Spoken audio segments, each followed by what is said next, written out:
at Hydrovision International 2013, I had a chance to catch up with the CEO of Pioneer Motor Bearing, Mr. Gordon Bardet. Gordon, it's great to see you again. Thanks, Marla. It's good to be here again for our 8th year or 12th year, whatever it's been. That's right. It's been great. Well, you were telling me earlier that your company was founded by your grandfather in 1920. That's a great story. Tell me about that. That's correct. In fact, our marketing slogan could be, "We're still here." And your son's continuing? And yes, so, we're now fourth generation family business. Both my sons have entered the business after getting an education working elsewhere for a while. That's fantastic. It's not easy to stay in business that long. How has Pioneer Motor Bearing managed to stay in business now for nearly 100 years?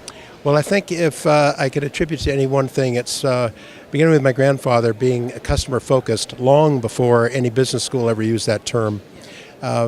Pioneer was only 9 years old when the Great Depression hit in 1929. And my grandfather, who didn't have an advanced education, knew one thing, though, and that is focus on the job, focus on the customer, give it your all, deliver a good product, quality product on time, and build a customer relationship over time based on fair pricing. And I think that kind of culture remains in the company today. When the Great Depression hit and we were in the automotive engine bearing business, and you talk about service, we provided same-day service. In those days before the era of 18-wheel trucks on our highways, a common form of freight transport was by Greyhound bus. And we used to have independent dealerships, independent garages and dealerships send us damaged automotive engine bearings from their service shops from the Pacific Coast states as well as Arizona and Nevada. We'd go to the Greyhound bus station in San Francisco and pick up the bearings, get to the shop, repair them in one day, get them back to the bus station by night, go out overnight to the customer. So it was one-day service. Now today we can't do that with a big turbine bearing out of a nuclear power plant, much less one of these guide bearings from one of our largest dams in the country. But the same spirit of the company, that culture of focus on the customer, be 100% dedicated, permeates our company today. So Gordon, speaking of customer service, as you said, that's really paramount for your company.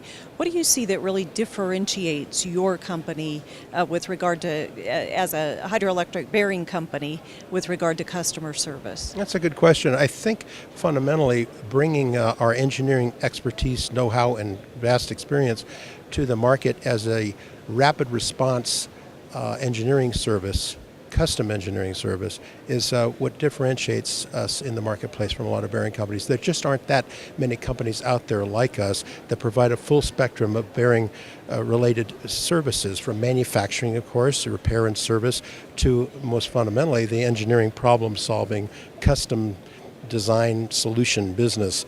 And so we are proud of that, and I think it also explains a lot of our growth in the last decade. It's based on bringing technical excellence to the table for the customer.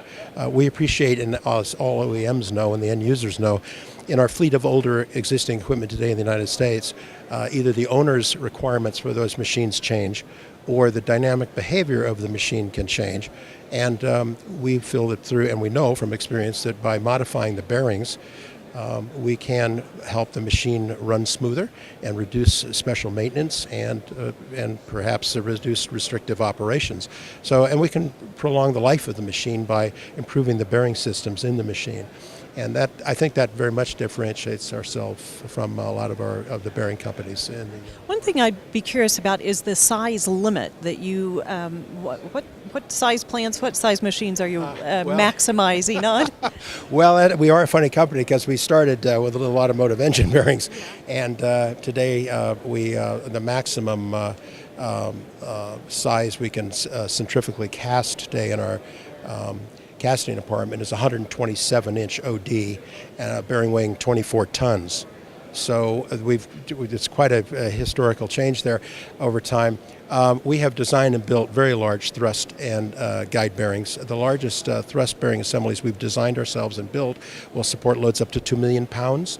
And the largest guide bearing we've built so far for the industry, guide bearings, I should say, plural, we have built have bore sizes of 40.5 inches and incorporate 10 individually adjustable 700-pound each shoes or pads in the guide bearing. So it's quite a change from the old days of my grandfather. Well, another thing that you really pride yourselves on is the engineering capabilities that you provide to your customers. Talk a little bit about that. Well, in all modesty, I have to say that I think that our engineering expertise in this field is unsurpassed in our industry. A few match it, but no one exceeds it. We are the subject matter experts in fluid film bearings for EPRI, the Electric Power Research Institute in the United States. We're proud of that, and we have reached out and provided technical services outside of our continent too, in Latin America, in Europe, and in Asia as well. So I think there is a niche there for us, and it will continue to grow because with a fleet of older equipment, people need specialized engineering expertise to solve problems. We're not trying to take catalog designs of our own that are pre-established and trying to shoehorn them into a customer's application. This is custom designed, professional, non-biased advice about what's best for the customer. You also send your fleet into the field, so to speak, and you provide a lot of technical service to customers right on site. Yes, we do. So much so that's why our engineers aren't here at this show today. Yeah, we do provide technical services on site. For instance, we can witness at startup. They want us there to measure the bearings, to check them out, and make sure everything's okay with alignment and installation and so forth. But when the machine starts up after an outage, we can be there. We do dimensional measurements at site. We can do visual inspections of the bearings to determine if they really do need to be repaired at a shop where we have to actually remetal them or something. May not need remetalling. We can determine that on site, and of course we're rather famous for formal root cause analysis of bearing damage in radial and thrust bearings. So we're on site a lot, and that's why you're interviewing me instead of our chief engineer, Dr. Lyle Brannigan, because he's at a large dam and all our other engineers are serving customers. And as much as we love Penwell and all the services you provide to us to help us market our services, our customers come first, Marla. Yeah. Well, as it should be. But I tell you, Gordon, as a customer of ours, we're delighted to have you. Appreciate the time today. Yeah. Reporting live from the Pioneer Motor Bearing booth here at Hydrovision International 2013, I'm Marla Barnes.